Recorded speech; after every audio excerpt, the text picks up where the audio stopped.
Good afternoon, good morning, wherever you may be. This is Jeff Harris, the Director of Circle K International, and welcome to Day 2 of CKI Next, our first ever virtual conference. Thanks for sticking with us yesterday. We heard from our candidates, some great keynote speakers, and did some great workshops. Today we have a fun-filled day as well of more workshops, some service projects, and of course, more awards, ending tonight with the big reveal of where we'll do our CKIX 21, which we hope we will be able to do in person, right? So with that, I'm going to hand it off to our president, Billy Hackett, to take it away. Go ahead, Billy. Thank you so much, Jeff. Good morning, everyone, or good afternoon, depending on where you are. Thanks to everybody for being here and joining us today. Again, an exciting day planned, and this first session is called CKI Next. And in it, we're going to be talking about the future of CKI. What's next? Before we get to that, I just want to remind everyone about the rules that we established yesterday to make sure that we're all engaging in this virtual conference in a way that is respectful of one another and in a way that will hopefully maximize its efficiency, right? So those expectations are cameras on if you are able to and comfortable doing so we can see everyone and be able to engage as if we're in person. Reminding, everyone please mute yourselves. That way there's no audio that's interrupting other folks, etc. Everybody please be present and engaged. There's exciting stuff and we want to make sure you're getting the most out of it. Be patient if we have our technical difficulties. Who knows what's on the horizon, but thank you for your flexibility and patience in advance. And be respectful. If you see any bad behavior or anything that makes you uncomfortable, please do report it via the chat to CKI Specialist Samantha Wagner or CKI Director Jeff Harris. And last and certainly not least, have fun. I'm very excited once again to kick off this last day of CKI Next. So as we start our session, CKI Next, we're going to be hearing from two speakers throughout the day. And it's going to, they're going to be talking about causes and issues that are central to our future as CKI. The first speaker joining us live is Ms. Alexandra Blason, who works in Haiti with UNICEF USA. Alexandra, as she is known, holds a PhD in social sciences and an MS in international cooperation and development. She has had more than 20 years of worldwide experience in design, implementation, monitoring, and evaluation of humanitarian and emergency programs in coordination with other UN agencies, NGO partners, national governmental organizations, and donors. Alexandra joined UNICEF in 2014 as a water and sanitation specialist in Mali. She managed the Rapid Response to Displaced Persons program, the biggest rapid response mechanism in the world, in the Democratic Republic of Congo between 2016 and 2018. She then worked as regional desk for West Africa in UNICEF headquarters in 2019. Ms. Blason joined UNICEF Haiti country office in May 2019 as chief of the water and sanitation section. As CKI continues to work with UNICEF USA through our WASH efforts, ongoing since 2017, we are thrilled to have her here. Please join me in welcoming with our celebratory emoticons, Ms. Alexandra Blason.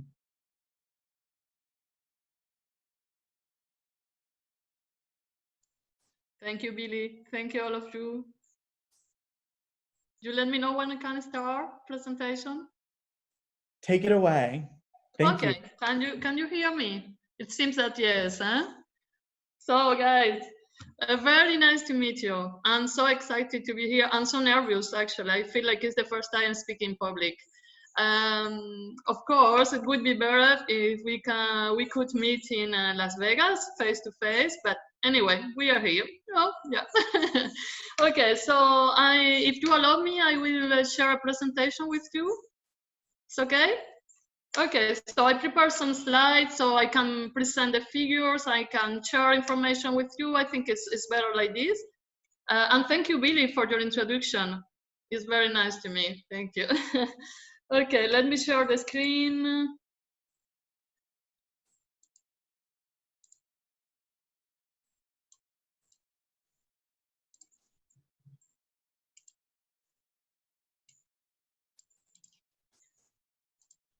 Yes, could you see the screen now?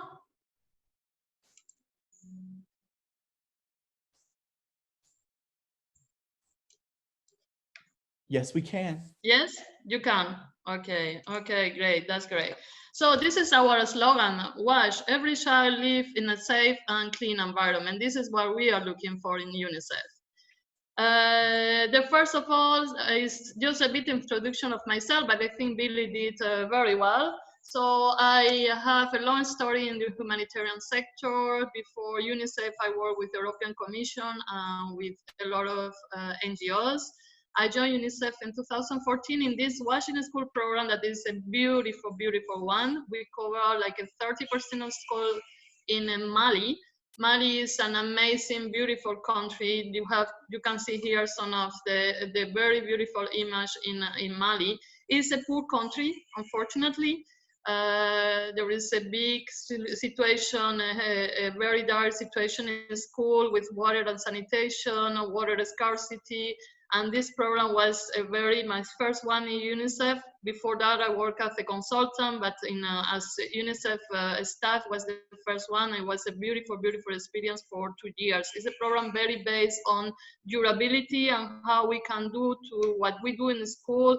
We build something that lasts for the longest period of time possible. In the school, there is a lot of turnover, of course, because student move and teacher, but again, we try to build something with them and with parents to ensure continuity of the program. Then I joined UNICEF DRC in Congo.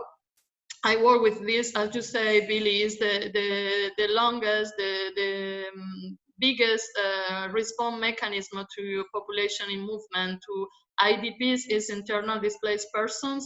In Congo, you have like 10 million of displaced person every year, so it's huge because of the whole eastern part of the country is in conflict with different group of military groups that are affecting the population. In this program, we provide these IDPs with items, non-food items. We provide them with water, sanitation, hygiene, health, education, and protection. So I worked there for 2 years. It was, as I say, a huge program, more than 40 million a year. And it was a huge, a beautiful, very nice experience. I worked with a huge team of people, of NGOs, and also UNICEF staff, amazing. Then I stayed for 6 months in UNICEF headquarters. I worked with the emergency team there, so I got an insight of what happened in headquarters, what had happened in the UN at headquarter levels. So I assist the West countries in Africa, the West Africa country, with the link between headquarters, different organization, and the country, to share with them readout and all the information in between the two, the field level and headquarter level.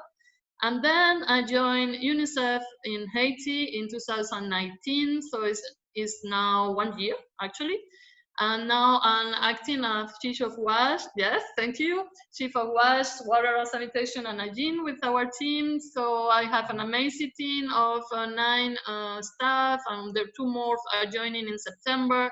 So I'm very proud of my team. I have to tell, I mean, they are not here, or probably I share the link with them, but all the honor is for them because they work very, very hard.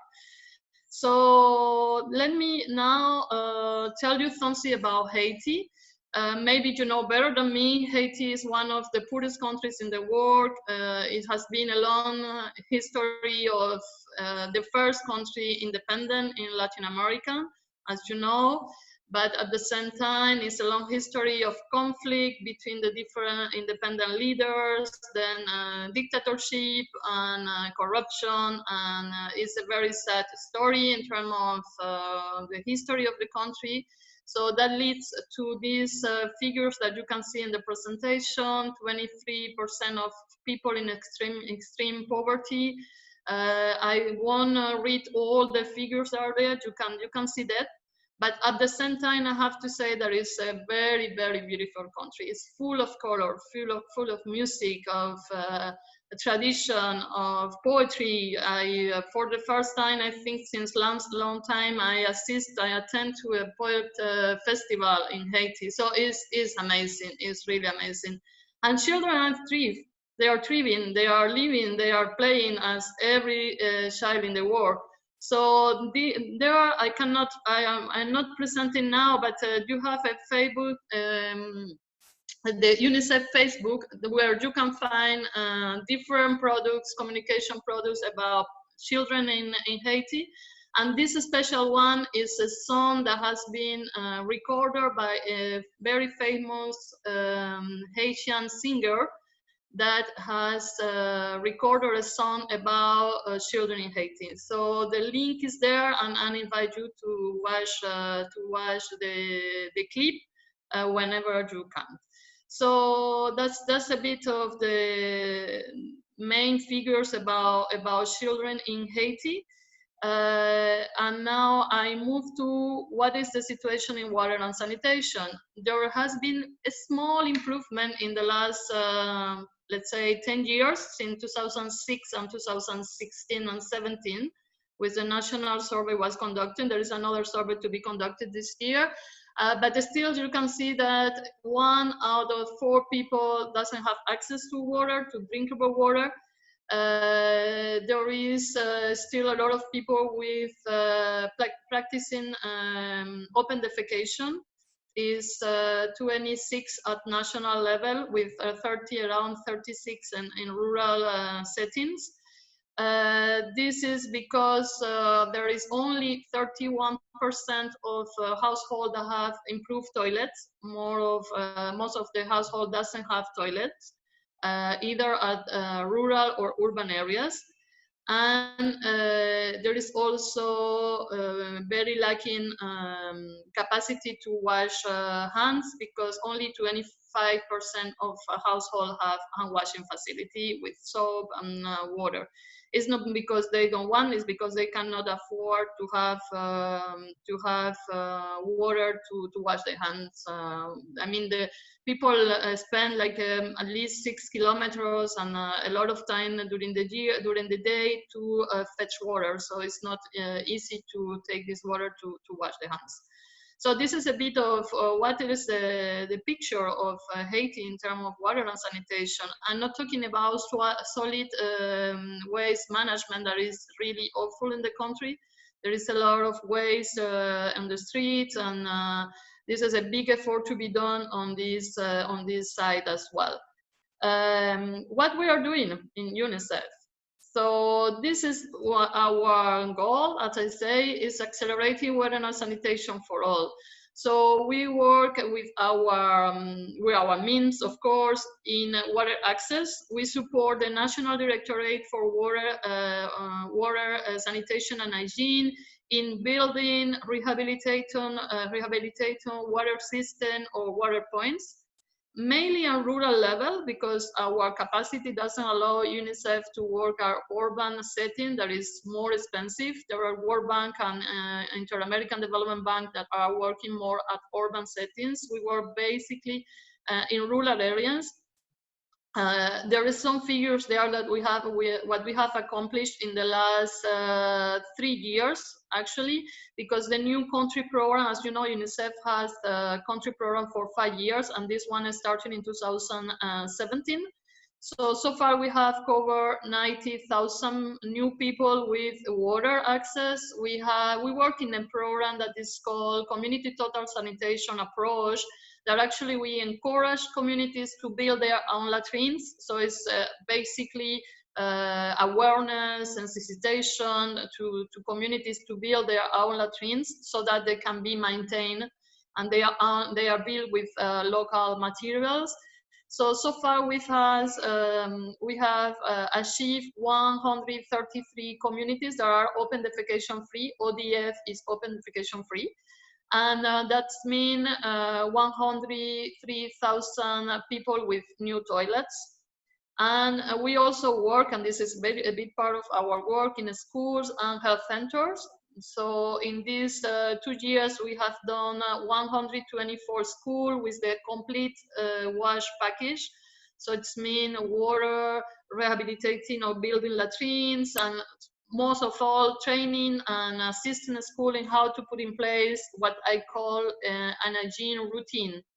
Because what is important is to create a routine of hygiene and to make sure the school can be able to maintain what we install, because there is a lot, as you know, in the humanitarian sector, there is a big issue with durability. Because durability is more than what we can do in a project base. Is a long-term fighting. So we also work in health centers. We have assisted so far 70 health centers, but now in the context of COVID-19, we will be able to do more. We are planning to do 42 health centers and to provide them with water, sanitation, and also waste management. I'll come back to COVID related. So that's for the development side of the response of our program. We also have worked a lot since 2011 to today in fighting cholera in Haiti.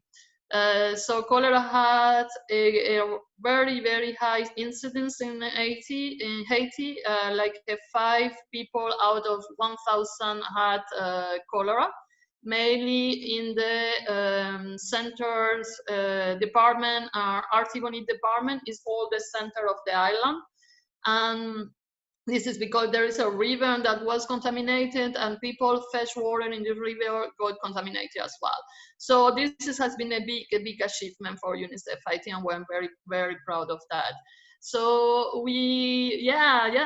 thank you. We actually working with the Ministry of Health, with the, as I say, the Directorate for Water and Sanitation. This was a long story of trial and error. But finally, we managed to create an approach that is a rapid response approach that consists in like doing circling the area that is affected, and we were supposed to respond in 24 hours. It was a big network of people, our teams and our volunteers, reporting case, and as soon as we get a report of a case, we mobilize our team to circle the area, a little bit of what we are doing with COVID and we are trying to do, and to ensure that people have chlorinated water, have enough information, wash their hands, to try to contain the epidemic. So we managed to do that, and now we are very proud to say that since February 4th in 2019, there has not been one case of cholera. So 0 case since last year, and we are now, well, what is the scientific state, that now we can say that there is no more cholera in Haiti, unless there is again importing of Haiti, but because the cholera doesn't live in the environment, it's something that has to be imported in a huge quantity to be again an epidemic. So this is we are really very proud of this fighting that actually involves a lot of very valued people. That is most of them are not now in the country, but we have to thank all of them. So let me move now to what is emergency response for WASH.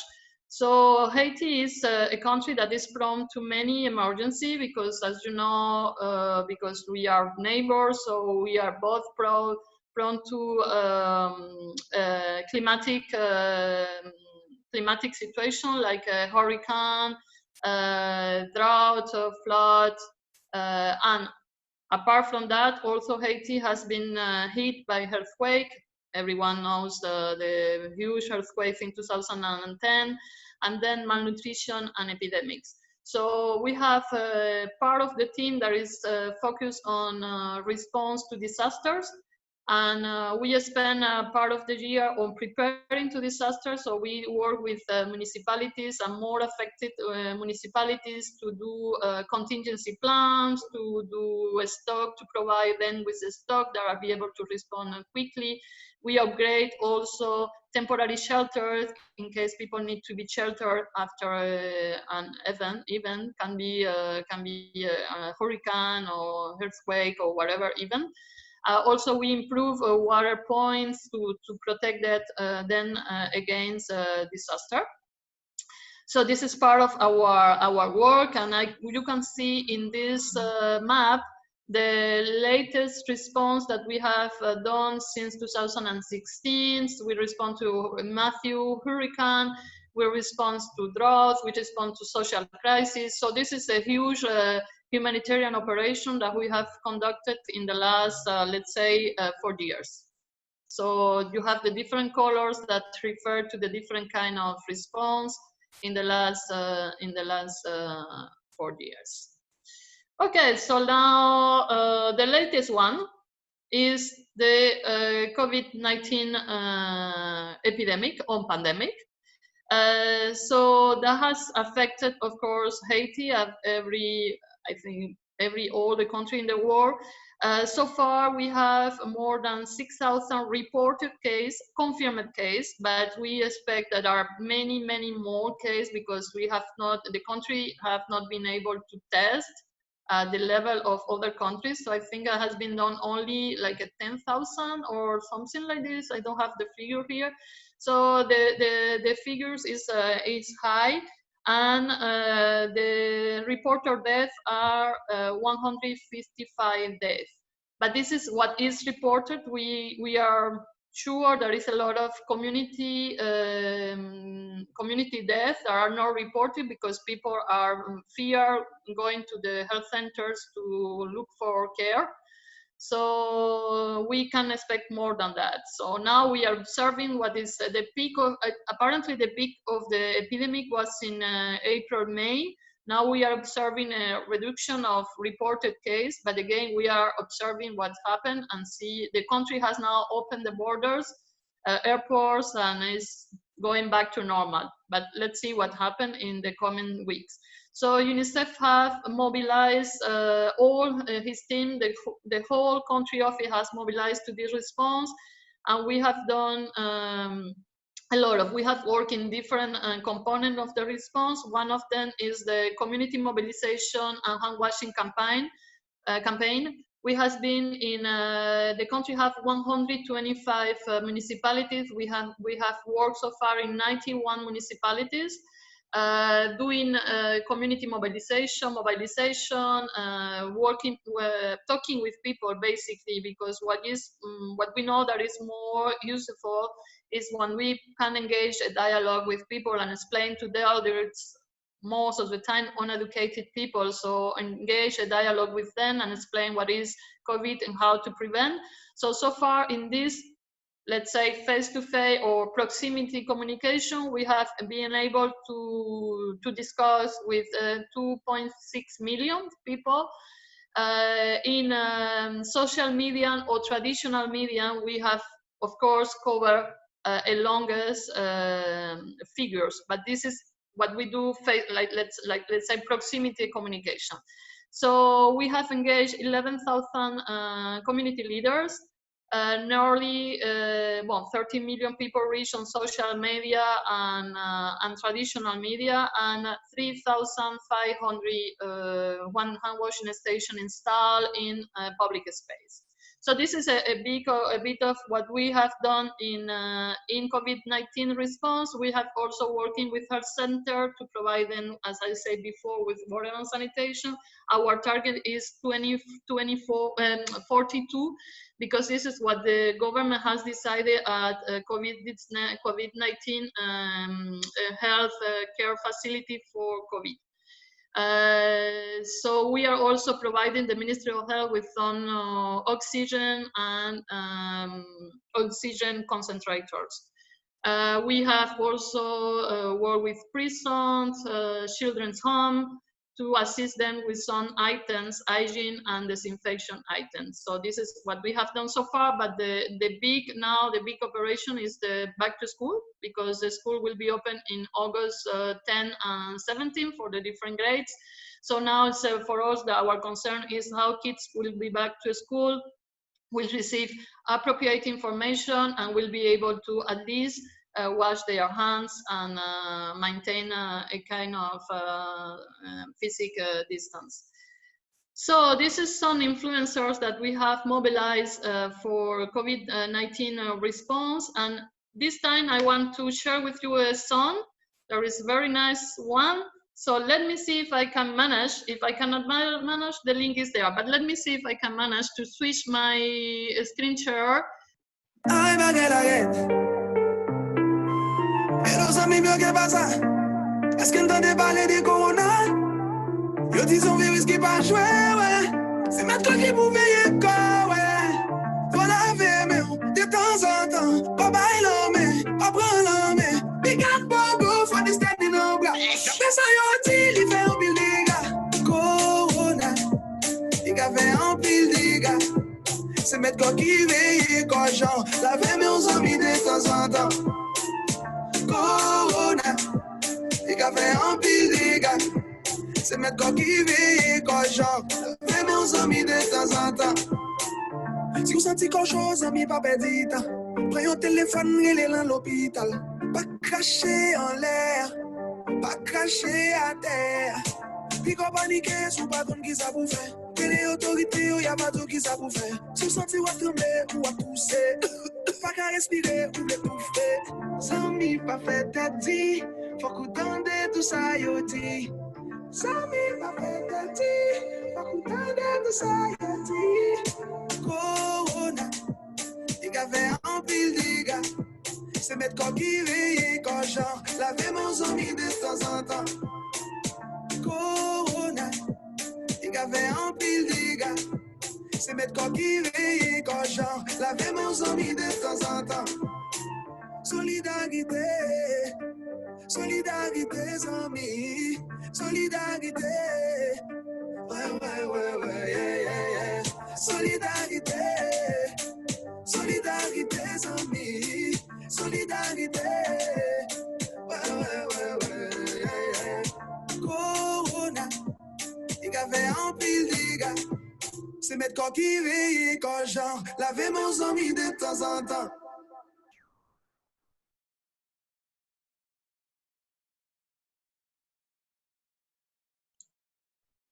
Okay, I wish you love it. I hope that. Okay, okay. So that is the end of my presentation. Let me screen my share my. No, this is this one.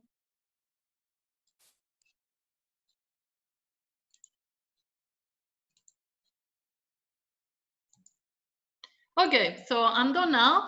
I don't want to leave you before thank you all of you. I think UNICEF wouldn't have been able to do all that without your support. Your support is very, very appreciated. We are very, very proud and grateful that Circle K has been able to raise that amount of money. Thank you very much. I have here that some of you have walked more than 6 kilometers a day to raise money. And this is something that is really amazing, because this is the average of walking for a woman in the world to fetch water. So this is great that you have been able to accompany us with this fundraising.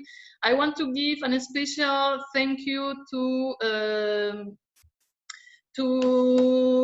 just a minute, to New Jersey District, that has been doing an amazing job this year, and they has been raised a lot of money with their fundraisers.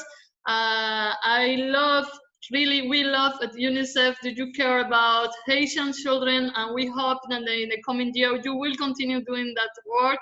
I really have, I cannot say, I had no words to say how thank you, grateful we have because of your job and your efforts. And we know that this is a lot of effort after schools and after all your your duties, but we really appreciate, and all Haitian children appreciate as well. So we wish that you continue thriving as you are doing now, and thank you again, and thank you Billy and all the international board for giving me this opportunity. And I hope I will meet you one day face to face, but for now I think it has been great. So thank you again, and please, if you have some questions, if you have time, I'm here to answer. So over to you, Billy. Thank you. Brilliant. Thank you, Ms. Blason. We have time for 1 or 2 questions. If somebody wants to send me something in the chat.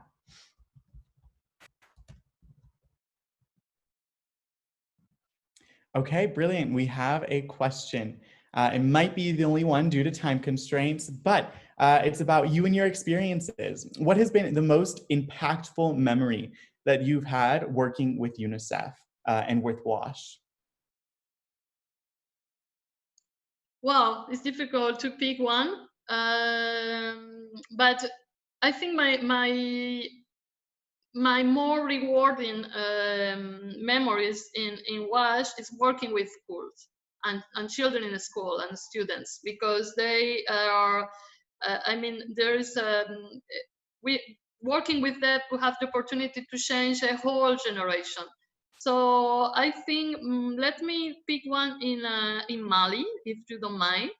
It's not in Haiti, but it is in Mali. Actually, we in Mali, we launched in between different schools. We do like a cluster of school, and we did a contest among the school for water and sanitation. So we'll trigger a program, we trigger a sensitization with them, we show them the importance of hygiene and water and sanitation, and then we came back to school for every 3 months to check how the school were triggering. And actually, one of the biggest problems in the school is most of the school in rural areas are not fenced.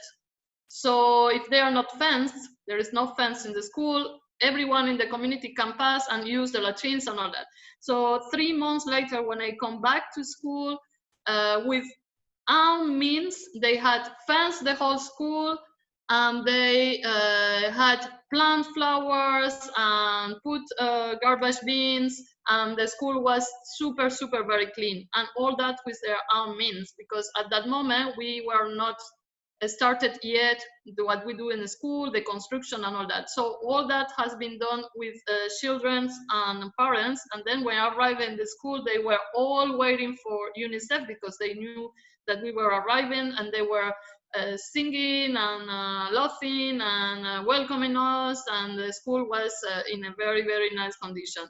And this happened not only in this school, in the other school part of the contest. So this is one of the rewarding memories that I have been there and looking at all these children singing for me.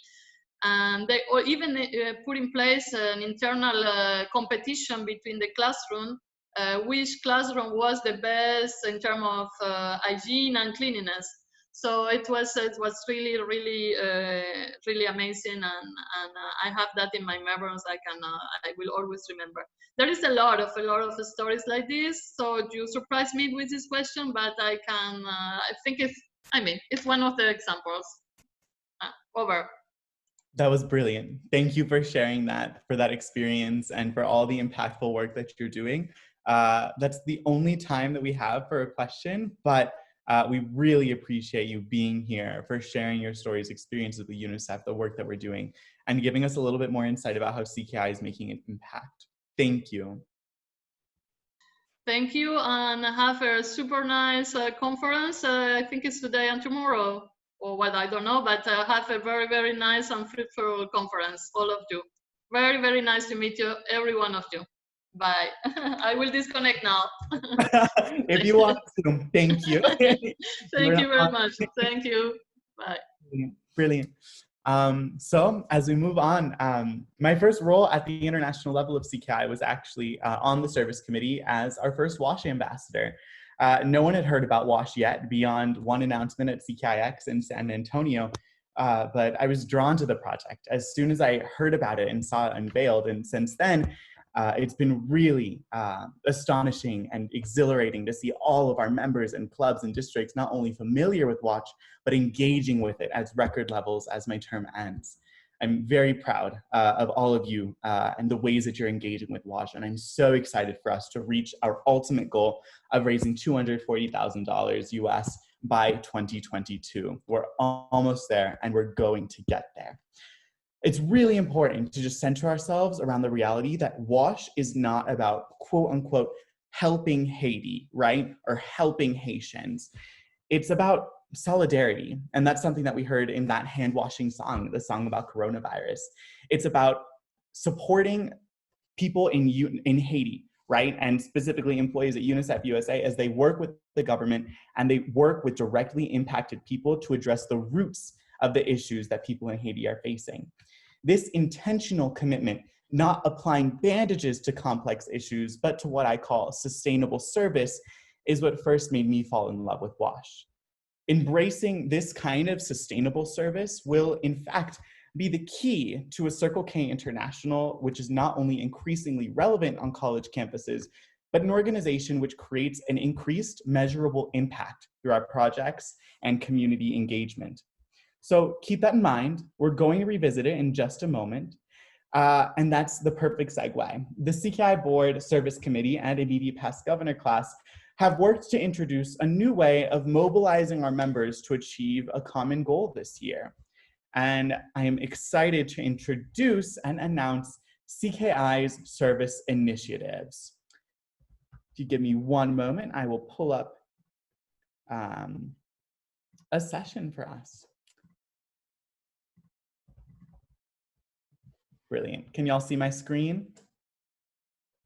Okay, I see a thumbs up. Thank you, Eugene, and others who did that. So, CKI has officially launched 4 new service initiatives in 2020, which may be updated over time in accordance with the interest of its evolving membership. But let's dive into what they are and how you can get involved. First, it's important to understand how it's different than what we've done. We are exploring beyond partnerships and preferred charities in the traditional sense. These are CKI's traditional partners and preferred charities, all incredible organizations with whom we encourage your clubs to continue to work, continue to engage within the new initiatives framework, which will be revealed momentarily. As we move forward, know that CKI will continue to have and create partnerships. At present, we continue our partnership with UNICEF USA for the WASH Project, of course, until 2022.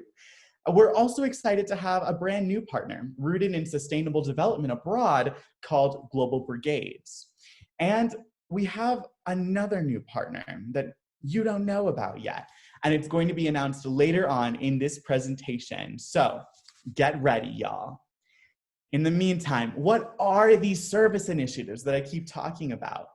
The CKI service initiatives are 1, mental health, 2, environmental justice, 3, food insecurity and homelessness, and 4, childhood development. Each initiative addresses a critical, deeply ingrained, and intersectional societal ill. CKI members have the ability to create a better world when we channel our energies, and that's what this is all about.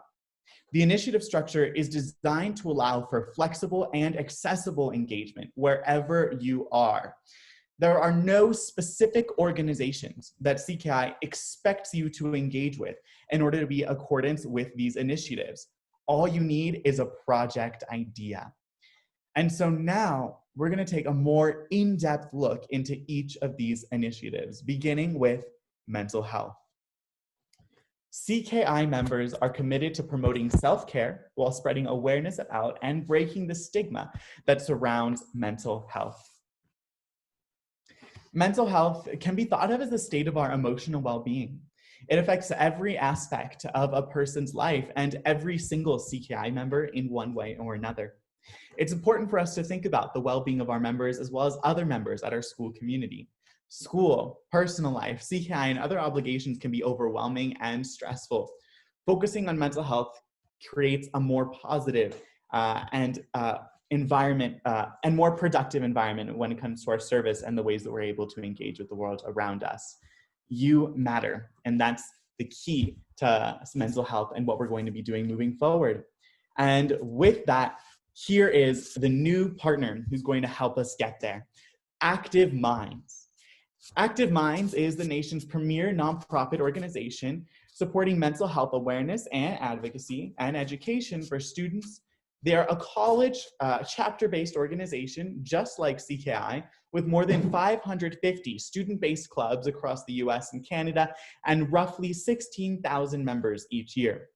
We're dedicated, or this is their mission, we are dedicated to saving lives and building stronger families and communities. Through education, research, advocacy, and focus on young adults ages 14 to 25, Active Minds is opening up the conversation about mental health and creating lasting change in the way mental health is talked about, cared for, and valued. You can learn more about Active Minds on their website, activeminds.org. I recommend you to go to visit it and to search to see whether or not there's a chapter on your own campus or nearby. There are so many opportunities for you to engage, but I want to make clear that this organization is only one you can work with as part of the mental health initiative, right? You don't need to work with Active Minds specifically to advance mental health. It's just a way for those of you for whom this organization is accessible to amplify our impact and partner with other passionate students and experts. Moving on to our next service initiative, we have environmental justice. CKI members are committed to celebrating the global climate crisis, to combating the global climate crisis and alleviating its effects, thus protecting our shared planet for future generations. Environmental justice refers to the improvement of the environment in all aspects, including pollution, air quality, agriculture, water sanitation, etc. It's not too late for us to do something, but it will be soon, and that's why it's more important now than ever that CKI members get engaged. Did you know that there isn't long before carbon emissions lead to irreversible damage on our planet? Human activity is the main cause of this. 2 billion people lack access to safe drinking water, which is where WASH comes in. And more than 640 pounds of trash are produced by the average college student each year. Clearly, there's a lot of work to do, but I'm sure that CKI members, when we channel our energies, will be able to get it done and push the conversation to new heights. Next is food insecurity and homelessness. CKI members are committed to reducing food waste, contributing to the equitable distribution of food and shelter, and upholding the dignity of people experiencing food insecurity and homelessness.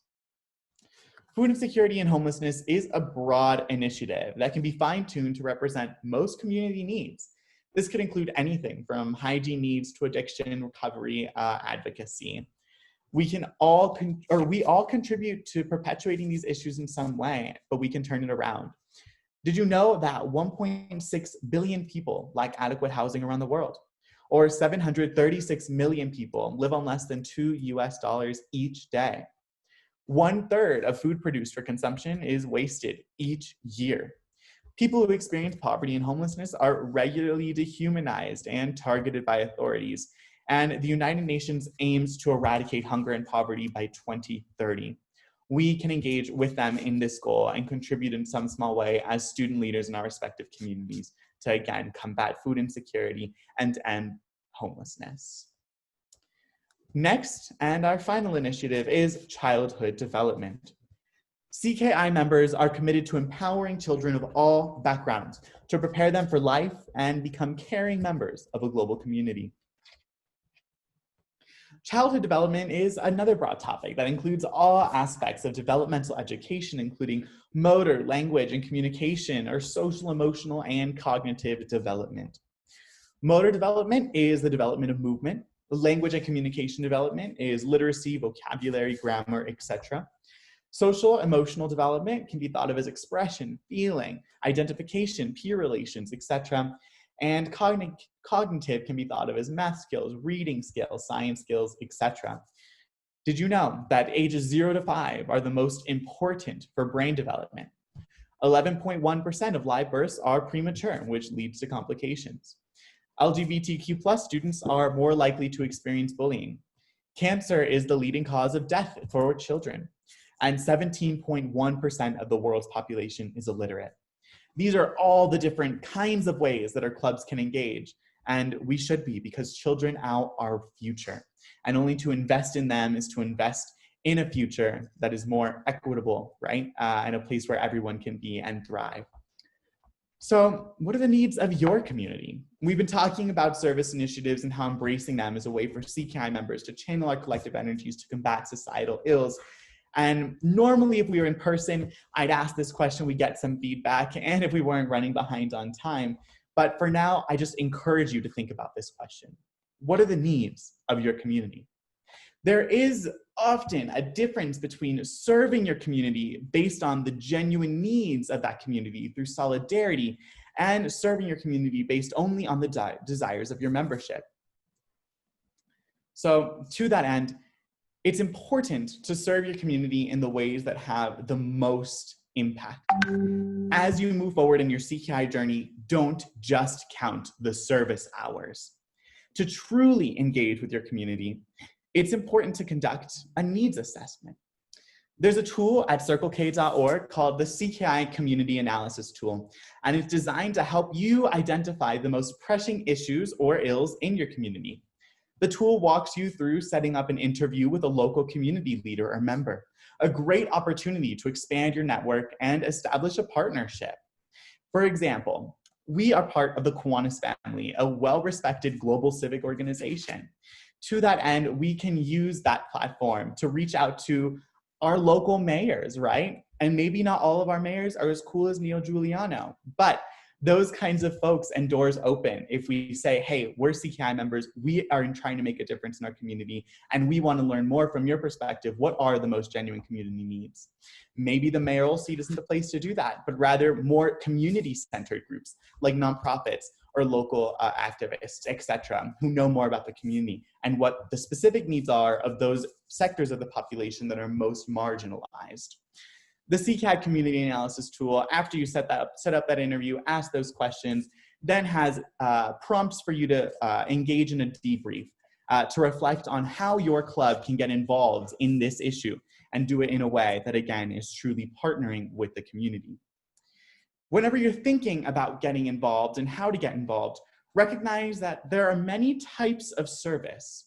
Sustainable service, as mentioned earlier, is designed to address the roots of issues to create a long-lasting impact on your community.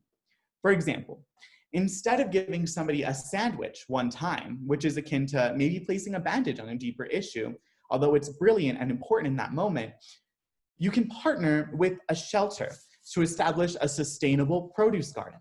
This guarantees that a constant and free food supply is available to those who most need it, and your club can consistently return to maintain that garden.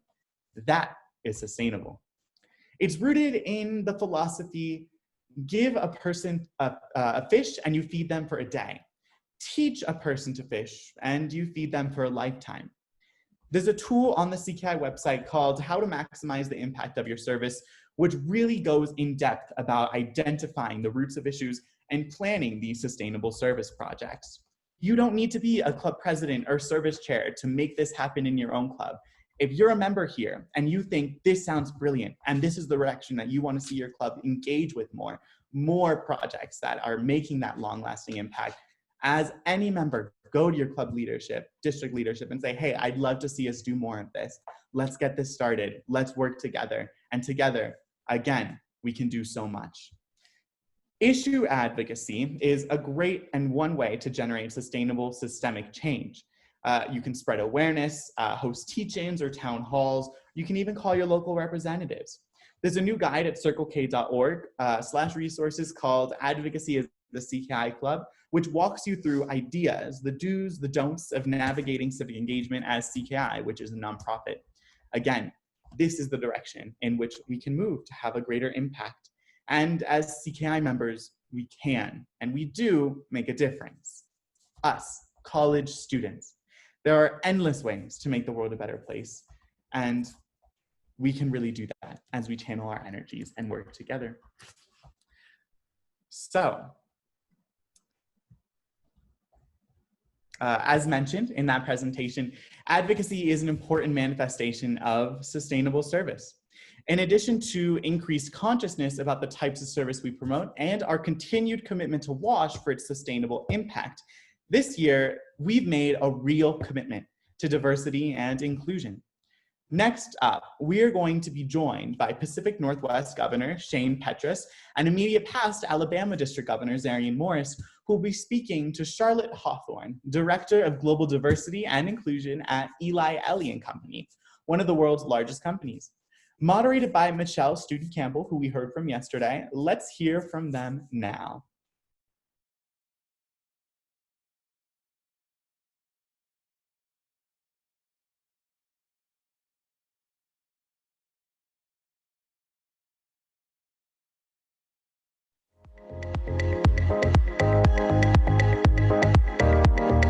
Hi, everyone. My name is Michelle Studi Campbell, and I am the Executive Director of the Kiwanis Youth Programs, which means I get to work with all of our fantastic service leadership programs. And today is a real treat. We have 2 members from CKI and a community leader here in Indianapolis to talk with us about diversity, inclusion, and equity. This is a critically important topic, and we are happy today that we're able to bring this to our CKI Next program, and let's get started. So I'm going to ask our students, Shane and Zarian, to introduce themselves and tell us a little bit about themselves. Hello, my name is Shane Petrus. I am the District Governor for the Pacific Northwest District of Circle K International. I'm currently a rising senior at Washington State University, but I am currently at home in Honolulu, Hawaii for the summer. So yeah, really excited to be here. All right, welcome Shane and Zarian. Hello everyone. So my name is Zarian. I'm from Alabama. I am the immediate past governor for the Alabama District.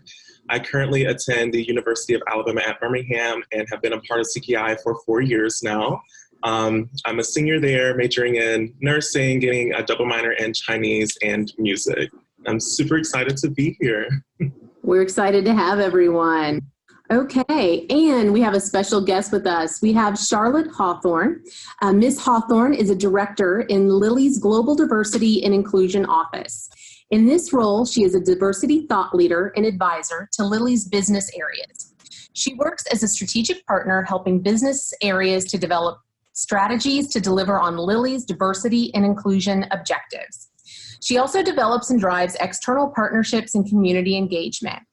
Prior to this role, Charlotte was a consultant in Lilly's Leadership Development Group, where she was responsible for delivering and developing solutions to grow leadership capabilities for managers at all levels.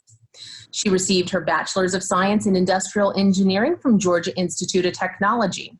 Since joining Lilly, Charlotte has had a variety of roles in manufacturing, human resources, global diversity, and Lilly Research Labs. Charlotte is a professional development coach, trainer, consultant, and project manager. She specializes in performance improvement and organizational effectiveness. She is active in her community through service on the board of Girls Inc. and as an active advocate in Indianapolis public schools. As a wife and mother of 4, Charlotte is keenly aware of the challenges and opportunities associated with being successful both at work and home. Her commitment to supporting a diverse and inclusive workforce motivates her to passionately pursue practices and policies that make it possible. Ms. Hawthorne, thank you so much for taking time to be with us today as we discuss this important topic and provide additional insight and perspective for our student leaders. Zarian, to our first question. Yes.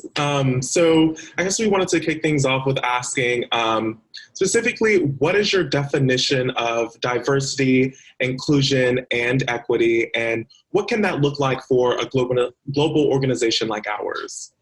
Oh, thank you, Zarian. And of course, there's lots of definitions in the dictionary, right? Mm-hmm. But if I were to put it in my own words, I would say diversity, and I have a broad definition of diversity, represents all of the elements that make us who we are. So there certainly are things about us, age, race, gender, you can see. But there are probably dozens of things that also make us who we are. Am I in Honolulu, or am I in Alabama, or am I in China? And where do I grow up? What is my birth order? Did I grow up rich or poor? Did I grow up, rural or urban? Mm-hmm. Each of those things create a set of identities that help us see the world in a different way. So I define diversity in that broadest of perspectives. When it comes to inclusion really is a culture.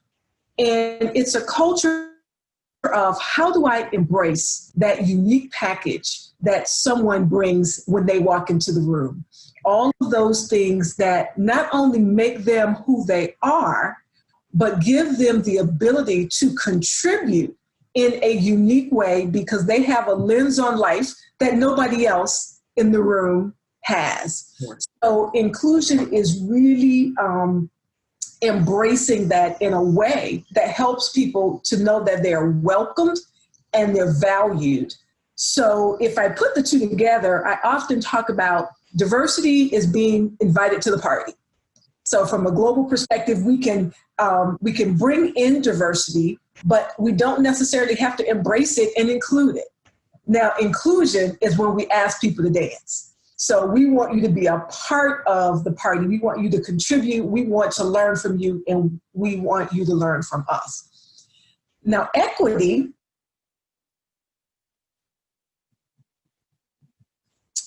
is really about creating a fair and even playing field for all involved. So if you think about equity, it's not equality. Equality is if I have 4 kids and I give each one of them $100. That's equality, right?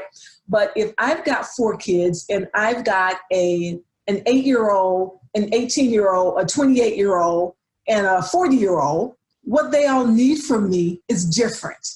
And so I need to give them all what they need, but hopefully they need different things at different times, them all to the same level. And I want to recognize what are either the unique barriers or opportunities that they have. So maybe I take some from one and give more to the other. Now, just to answer the second part of your question, for a global organization like yours or mine, mm-hmm. Just what I said, diversity is we want to recognize and acknowledge the value of diversity and the richness of it. We acknowledge, though, that sometimes when you increase diversity, you increase complexity. Because if we think more alike, it's a little easier to get along.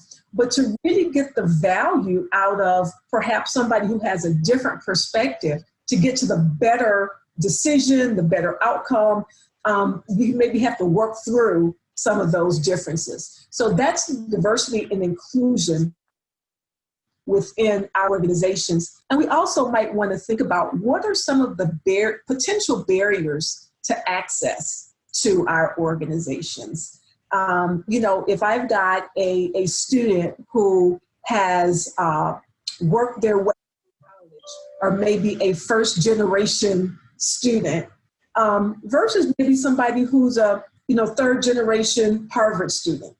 What it took for them to get to that point may be very different, and I may need to look at it differently as I evaluate and interview them. Thank you. That was a perfect definition, and I'm glad you specifically broke down each of those and explained, especially with the equity portion. A lot of people don't understand the difference between equality and equity, and I'm very thankful that you were able to explain that. Thank you so much. I can take on the next question. So what are your thoughts on how we can better diversify CKI in the sense of membership and service, and across all collegiate organizations as well? Got it. Diversifying organizations, I will admit it's not an easy task, but it's worth it. And so that gives us the motivation to want to do it. And that's really the first, that's really the first step. The first step is deciding that we want to diversify the organization. And not only do we just want to diversify it, but we understand inherently the value, and we embrace the value of diversifying it, because that's what we're going to need when it gets hard. We're going to need to know, why are we motivated to diversify the organization? Then we have to be intentional. So if an organization is not as diverse as we want it to be, if we continue to do what we've always done, we'll continue to get what we've always got. So if we market the same way, if we advertise in the same places, if we depend on current participants to recruit new participants, we may not get to the diversity that we want. So we really have to think about, how do we start to think outside of the box? How do we maybe start to go places where people don't know anything about the organization, and just start by educating? Because you guys are a part of it. And I'm looking at how intelligent and bright and energetic you are. That says that the organization has something to value. Chances are there's a lot of other people who will find value as well, but they just don't know about it. So remember, back to my definition of equity, if there's no access or knowledge, then the opportunity for them to gain the benefits are not there. So yes, you want to decide that's what you want to do, and then you want to be intentional about doing things in a different way in order to.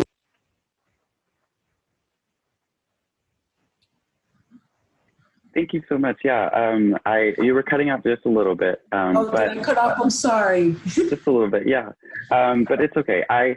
I think that it's really important for us to really think about that change that you're talking about and how far it can really go, especially in our organization. You know, we've always done things the same for so long, and I think that this change is it's a change that we're seeing in a lot of different areas, and this change that we're seeing in CKI specifically is going to be something that really improves our districts and helps our members, and also enriches our service and just enriches our experience as well. So thank you. Absolutely. Yes, I completely agree with everything that Shane said, and you as well, because as we begin to broaden, you know, and diversify an organization, but also taking that action to include those members in the organization, and recognizing those differences and those barriers that we have to overcome, we also have to keep in mind that we're also joining together, even though we're coming together very diverse and from different backgrounds, we're all coming together to do one thing, and that's to serve our communities across the globe. So we're all here for that service aspect and giving back to our communities, and recognizing that in that we can also fellowship together despite our differences and different backgrounds and cultures. So, yeah. And I guess that leads us into my next question, more so focusing on the professional development side. So we as members and young professionals starting our professional careers, what is the best way to approach our new employers and supervisors on this topic to ensure that there is diversity and inclusion policies in the workplace? That is an excellent question, Zarian. And, you know, I can speak both as a corporate professional, and I can also speak as a mom of a rising senior at Purdue, so like you guys, and two sons who are within their first few years of a corporate role. And what I would say as a mom is I would start by saying, I would expect them to say it before you ask about it. So if I were interviewing today, somewhere during the interview process, I would expect organizations to be proactively talking about who they are, as an organization, what they stand for. And I would absolutely expect to see some form of diversity, inclusion, equity, belonging, whatever the term they use is, of respect for people and innovation and those sorts of things. I would expect to hear diversity and inclusion from them. Now, in addition to that, I would say it's okay to be direct, and there's some ways to get at it indirectly. So we're in a time now where I think it's totally appropriate and fair to ask direct questions about just what you said. What are your policies? What is your philosophy with regard to diversity, inclusion, and equity? And any person who's hiring or a hiring manager, I would expect maybe not to have the experience that I have with a definition, but that they should be able to say what the organization is doing.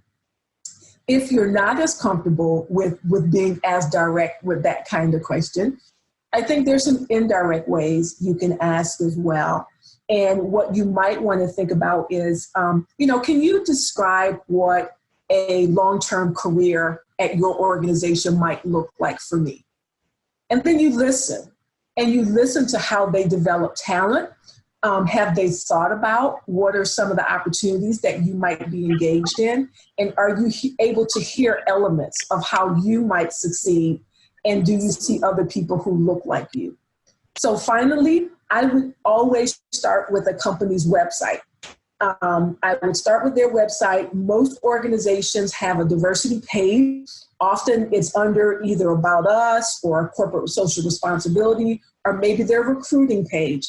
But there should be a page dedicated to their efforts around diversity and inclusion that should also give you a good glimpse of who they are and what they stand for, as well as what their leadership looks like. So if you're looking at a Fortune 500 company, typically they'll have pictures of their top levels of the organization. Do you see somebody who looks like you? Thank you. And I guess to kind of piggyback off of that, so what would you say you would do in terms of a situation where you look at those top leadership roles and a company, you may see you have diversity on the lower levels, but like when it comes to the big upper corporate levels, you don't see that diversity. How do you go about adjusting that? And that's not an uncommon that's not an uncommon situation. And I would say that that's certainly not a showstopper, right? But I do think it's an opportunity, if you're comfortable, to raise that in the discussion, not in a challenging way, but in a way that's inquiring about what are they doing to, or do they have programs in place that are aimed at diversifying the leadership within the organization. And, there's nothing wrong with just acknowledging what you saw, so it's, you're not challenging them. You say, when I looked at the website, I observed that the senior leadership looks fairly homogeneous. Are there some things that you have in place or what do you have in place? Because we're going to assume that they do. And that's where you're able to listen and engage the level of energy and impact and even knowledge of what they're actually doing. So great question. Thank you. Just to add to all of that, I think that it was a really great answer, Charlotte. And I think that based on the answer, a big thing that I think about, especially when you're talking about asking those questions in the interview and doing that research, it's a matter of holding these companies and these organizations accountable. And I think that that's a big thing that a lot of people are focusing on right now is holding these organizations accountable and doing the research and really thinking about the ways in which we interact with these organizations. And, does it align with our views? Does it align with who we are? I think that's really important. And it's something that is so strongly instituted in everything that we need to be doing, which leads me to my next question. So in your opinion, what can young people do today to keep this conversation going and to turn our speeches and our performative action into real action. Into real action, not just tweets, right? Right, yeah. So I would say there's certainly lots of things that we can do. And right now, I would say one of the most important is to learn all you can about history. I think for some of us right now, we're learning that perhaps the history that we thought we knew, we don't necessarily know. And if I can just share a quick story, I saw a picture once of you guys are familiar with the game Jeopardy. And so, there's sort of 5 categories and 5 questions in each area of the board for Jeopardy. And the picture was of the final round of the collegiate championship. So these are the smartest of the smartest college students, right? And the board was completely clear except for one category that had not been touched. So the whole board was clear. And if you can imagine what the one topic that had not been touched, you might think it's rocket science or brain something. It was Black history. So the brightest students who understood all sorts of trivia had no knowledge of African-American history. So the first thing I think we can do is do what we can to learn. There's lots of information out there now, and not just learning from somebody else's blog or their opinions, but let's go to, there's some wonderful documentaries, there's some great books, people who have done research. Let's learn from the experts, not the expert opinions.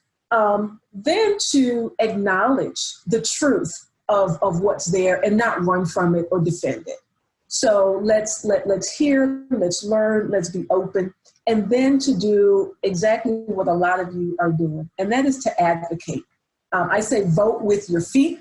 So where do you go? What do you support? What organizations do you align yourself with? Vote with your ability to speak out.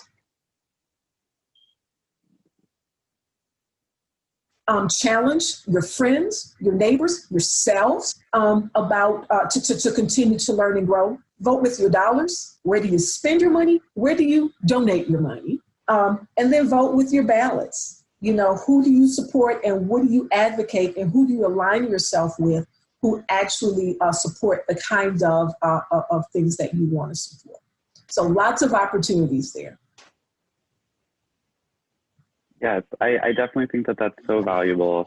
And I think to add to that, it's, as a service organization, we're leaning more towards advocacy as service now going into this next year. And I think a lot of districts are focusing on ways in which our organization can support organizations like Black Lives Matter. And I think that for a predominantly white-led organization like ours, it's really important for our white folks and our white members, as well as our non-Black people of color in our organization, to do that research and to really think about the ways in which, why haven't we learned that in the past, and ways that we can make that change to make sure that we continue to learn about it in all aspects of our organization, whether that be service or through leadership. So thank you. That is excellent. Excellent. Thank you. All right. Well, that kind of brings us to our time. I just want to give everybody a minute if they have some parting thoughts that they want to share as we wrap this up. And so, Shane, I'll start with you. If you have anything else you want to share with our CKI Next family listening in. Yeah, sure. I just want to thank CKI as well as Charlotte and Zarian for being here for this conversation. I think that this was really amazing for our members to get to listen to and to have these conversations. I want to urge our members and our districts to also have these conversations with your administrators, with your Kiwanis partners, anyone in the organization. It's those conversations that are going to initiate the change that we need. So thank you. Thank you. And Zarian?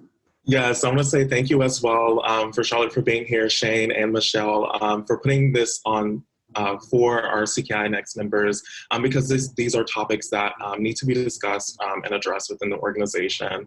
And it's important that our members continue to educate themselves and implement this within their own districts. But educating themselves in the right way, as Charlotte pointed out, not just listening to expert opinions, but gaining that knowledge from actual experts. So that's really important. And in doing this, it will definitely progress the organization onto the next level of being a bigger and better organization. So thank you so much for everything, Ms. Charlotte, and your vast knowledge of wisdom. All right. Any final advice or wisdom you want to share with us, Ms. Hawthorne? You know, not necessarily wisdom. What I would say is I am so excited with what I see, especially in your generation. While what we're experiencing as a nation is painful, pain is often a necessary platform for progress. And while it's painful, I am so motivated because not only do I think people of color feel heard and supported in a way that many of us have not felt in our careers or lifetime. But I just acknowledge you guys as young adults, your generation. You hear this all the time. You're smart, you're energetic, you're engaged, you're socially conscious, and you are set to change the world. So I admonish you to take advantage of the energy, the insights, the exposure. You guys have come up in a generation that is so much more diverse than your parents and certainly your parents' parents. So you understand, you're bold, you're willing to ask more questions, and don't waste it. You have a seat at the table. Take advantage of that seat. Challenge us.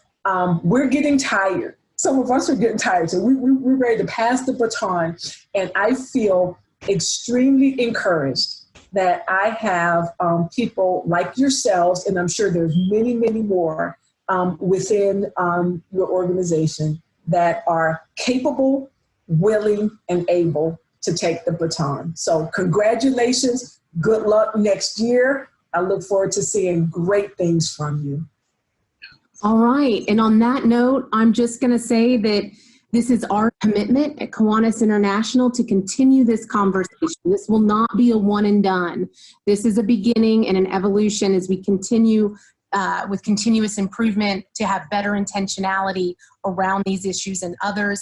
We are leaders around the globe and encourage all of us to really lean in and learn more and stay tuned. We'll continue this dialogue as the year unfolds. So again, thank you so much to Ms. Charlotte Hawthorne, Zarian Morris, and Shane Petrus. All right. Thanks, everyone. Bye, guys.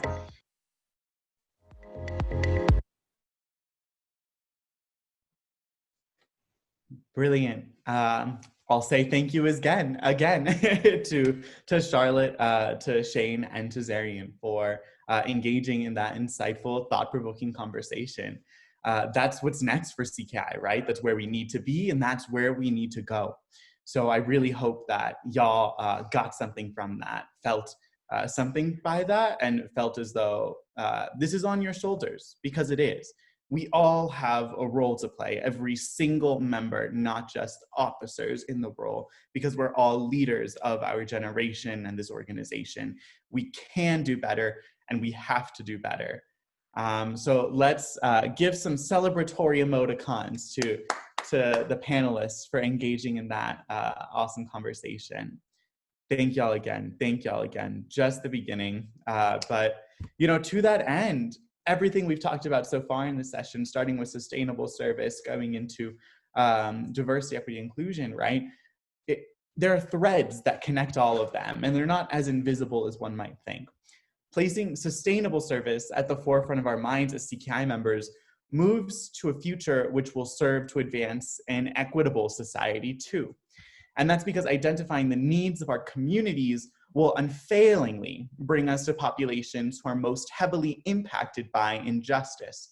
And across the globe, that is disproportionately communities of color, low-income communities, people with different ability levels, immigrants, etc. The list goes on. But in this vein, CKI has made a clear and firm commitment to advance racial justice this year. The CKI board released a statement titled Black Lives Matter in June, and since, in collaboration with the current governor class, we've released a wide array of tools to make engagement with the racial justice movement and issue advocacy more broadly accessible to all of our CKI members and clubs. These tools, which include discussion guidelines, presentations, and graphics, are all available at our website, circlek.org/resources. For many people, that moment for advocacy came and promptly disappeared in a number of weeks. Systemic oppression was suddenly cool to talk about, and just as suddenly, for too many folks, it was once again acceptable to be silent. The reality is that all CKI members, to be in step with our objects, to cooperate in creating and maintaining that sound public opinion and high idealism, which make possible the increase of righteousness, justice, patriotism, and goodwill, must continue to speak up and speak out. Our clubs must continue to take action because the moment has not passed. White and non-Black POC members must use our relative privileges to support our Black Kiwanis family and our Black communities, for whom this moment does not pass. The moment is called life. These are the values which CKI must embrace as we begin a new era. As young leaders, we may create a society with diversity, equity, and inclusion at its core through a commitment to sustainable service, true community engagement, and issue advocacy. To speak this doesn't make it a reality. I'm counting on you, on every member of CKI, to make this a reality, woven into every fabric and essence of CKI, and not just limited to a future session at CKIX 21. CKI has a long way to go, but we've traveled far. And I'm proud of CKI. I'm excited to see what comes next and what it becomes, what you, our members, allow it to become as we move into the future. The future is bright, and every CKI member should celebrate that. So I'll let Sada take it away.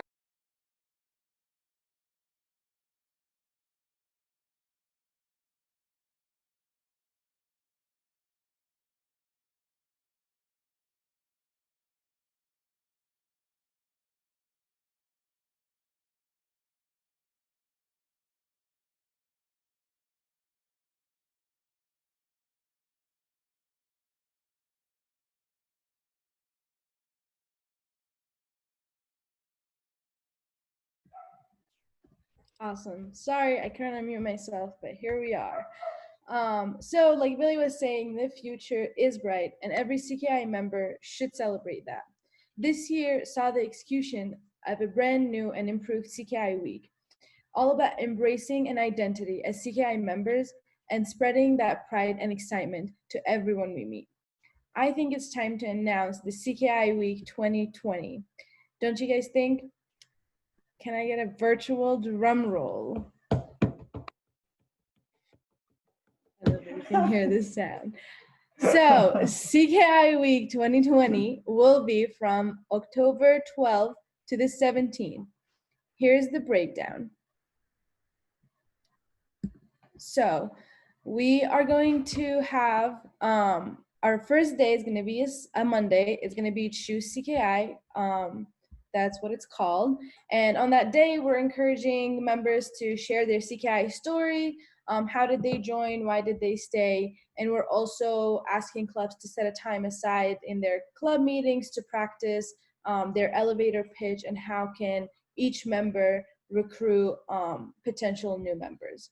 The next day is going to be random acts of kindness. And on that day, we're encouraging clubs to do any act of kindness on their campuses, whether it's holding the door for someone or buying someone food at the drive-thru. We want everyone to kind of spread that kindness on that day and every day. The next day is going to be Lead with Love. And on that day, we are encouraging all professional development and creating that constant leadership. So we are encouraging club to host a leadership night with some team building and leadership development events. The next day is going to be Find Your Family. And this is all about our fellowship. And we're encouraging clubs to have an engaging social on that day for people to just enjoy each other's company. And then we have Strive to Serve, which is going to be where we encourage club to use the community analysis tool that Billy touched on earlier, and to promote a cause that you are passionate about and suggest what ways can people also get involved. And then lastly, but not least, is our CKI Day of Action. And this is the day where we are encouraging everyone to host a big activity with your club to celebrate what it means to be a CKI member. So with that being said, CKI Week is our favorite time of the year. And by just taking action in ways which reflect our values of service, fellowship, and leadership, every member can put themselves out there in ways which will make non-CKI members wish that they were. CKI Week is our biggest push for recruitment, and it is a great way to start off the year, and I'm thrilled to see how far it has come. When I first joined CKI, this week was mainly focused on social media posts, and I'm so glad to see it develop into something that involves the engagement of our current and potential members. There is room for countless more people to join our Kiwanis family, and if you are excited about CKI Week as much as we are, then this is the perfect opportunity to show them what is possible through CKI and bring them in the door.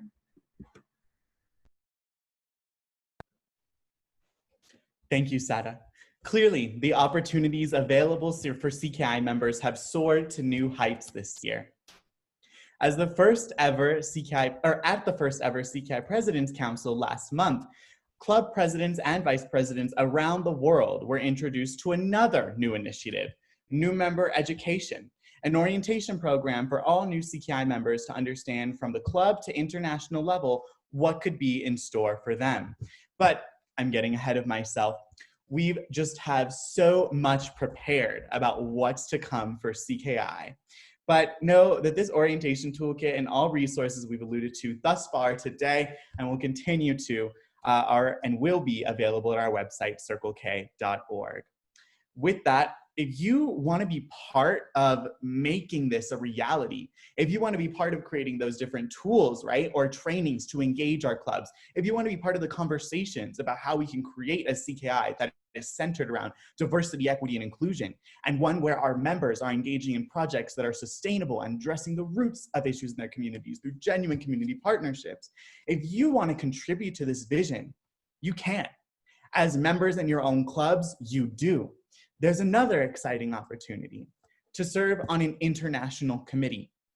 Any CKI member in good standing with their club and district may serve on an international committee. Applications will be coming out after the next board is elected. We can hope within the next couple of weeks even. And so definitely get ready and realize that you have what it takes. We believe in you. We want you to serve and to contribute to this vision. So if you think this is something you'd like to do, keep a lookout for those applications. And we strongly encourage you to apply and to be part of this new era centered again around diversity, equity, and inclusion and sustainable community empowerment. So tell your friends, tell the world about everything that CKI is up to and how they can plug into it. With that, I want to thank everyone for a great CKI Next session. And now, exciting announcement. We have some gift cards, y'all. Ooh. Can I get celebratory emoticons and drum rolls? Satisfy me to stop calling it that. It's just so fun. Okay, so our first award winner is Victoria Varela. Woo! Go Victoria! Congratulations. Next up, we have Philip Mazer from the Georgia District. Woo! Clap, clap, clap. And next up, we have Anika Hentz, or Anika Hentz. Woo! And then next, y'all, the suspense, who is it? I don't know. It is Galvin. Nope, it's not. It's Gavin Lloyd. You go, Gavin. And then finally, last but certainly not least, from the Caribbean District, ooh, we have Kevon Marie. Woo! Congratulations to our gift card recipients.